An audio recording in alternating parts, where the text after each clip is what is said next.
Do you have pictures with Steven Adler holding your book?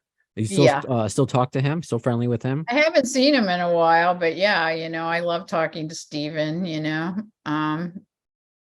He's played the whiskey a few times, and both times I've like been out of town the last couple of gigs, but I work with this band called Outlaws and Moonshine, and the whiskey told me the next time that he comes through that, they'll give them a support. So hopefully I'll see the next time he comes through. Okay. I saw that he's doing artwork, which is kind of interesting because I never knew him to do that. So Hey, yeah. wouldn't be the first musician to do it. And I think anything that a way to express himself, I think is fantastic Yeah. artistically. Yeah. And you could plead the fifth, but I mean, it's kind of like having a sports show and a former manager.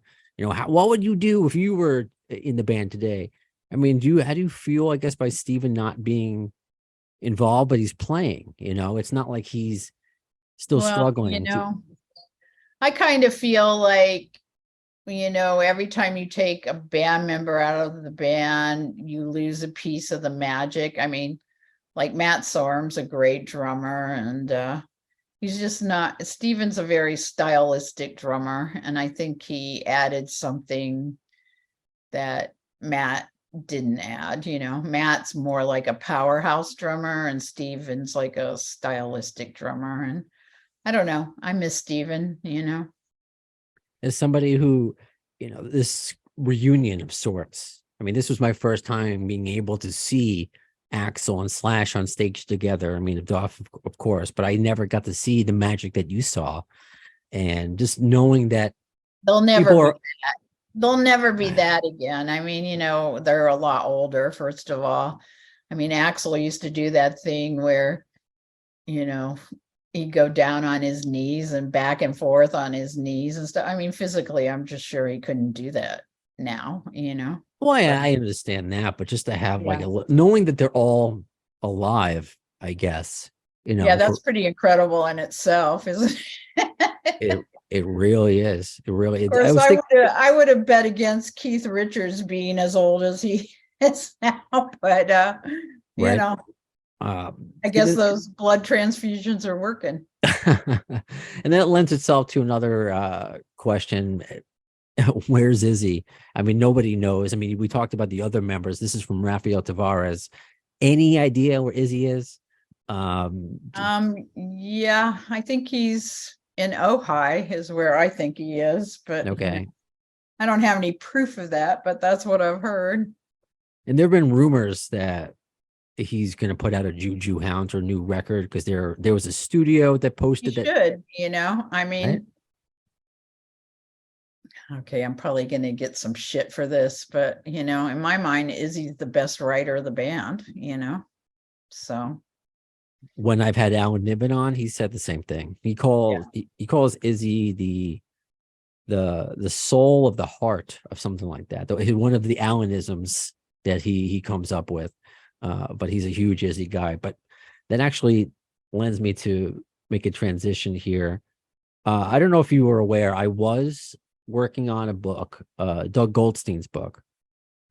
And, I want to be diplomatic about it because I think he's a nice guy. He was on the show a lot.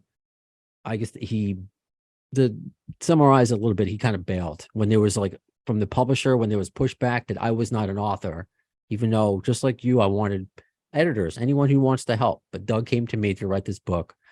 But he kind of just got scared off.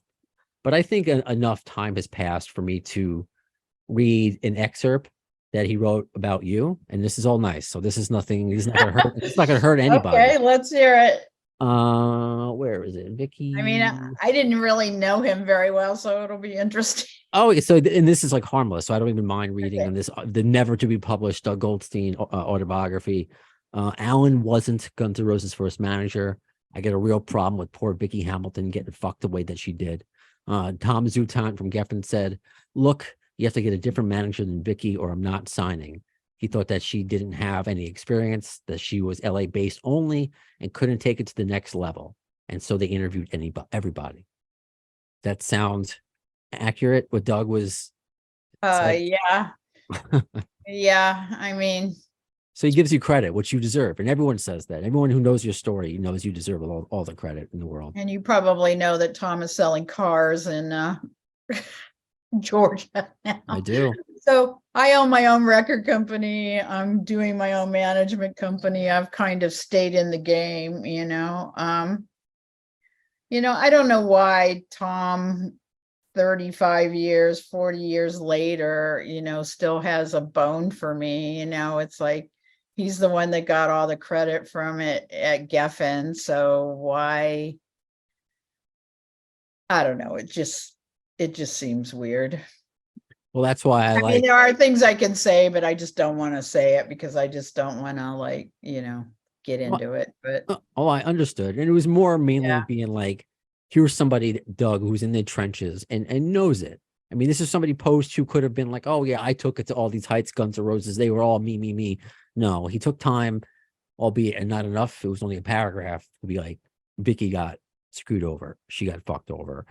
Well, if you speak to him, tell him I appreciate that and nice of him to say it. I certainly will. But it's like, the bargaining chip was that I would get an A&R job at Geffen, and I got the street scouting gig there. I wasn't really fired from Guns N' Roses. I kind of helped made my own choice that I wanted to do A&R. But okay, if they want to look at it like that. Before we turn to the your management company, Dark Spark, this is just the last question about not a member, but a member of the G&R family, and a chance for me to bring it up on the podcast. But Robert John. Oh, I was going to bring that up actually. Please do. Do you know how he's doing? He had a stroke. He started therapy, and I hear that it's going well. I'm gonna try and go see him, but he lives like down by San Diego now, so it's a little bit of a hike for me. But yeah, I mean, there is a GoFundMe to help him financially, which I shared on my Facebook page, and I think it's under GoFundMe Robert's heart attack, I want to say. Heart attack. Okay. It would be great if the Guns N' Roses fans would get behind that, because I can guarantee that 50% of at least of the photos of Guns N' Roses that you all love are photos that Robert took. I mean, he's such an incredible photographer, great guy, and I don't know, it really hurts my heart that happened to him, but I'm hoping that he's going to make a full recovery and get back out there and shoot some photos. I mean, he shot the photograph of me on the back of my book. I mean, I love Robert as a photographer, and I've shot with him several times myself, and he did all of the great Motorhead shots. He and Lemmy were very tight, and I don't know. He just had his own, and still does. So let's not talk about him in past tense. He has his own style of photographing. I mean, it's very dark. He usually shoots on a black background or whatever. But I just think that, his photographs are art. And if you can help him, $5-10 would make a big difference, for he and his wife and, the kids, and because it's going to be a long road back, And So- I need to thank you not just for sharing that, but for sharing that link. And since we're friends on Facebook, I saw that and shared it, and then it kind of spread a lot. The GoFundMe, yes, Robert's heart attack, and so far they have 6,105 of their $10,000 goal. I think we can get higher, but I had a lot of listeners who donated, or at least just sharing the word. I know times are tough out there, but just keep spreading the word. It is up on my Twitter and Facebook if you can't find Vicky's. But yeah, just go to GoFundMe, Robert's heart attack, organized by Christian Perez. So yeah, I definitely want to take a few moments to talk about him. So thanks for sharing. Yeah.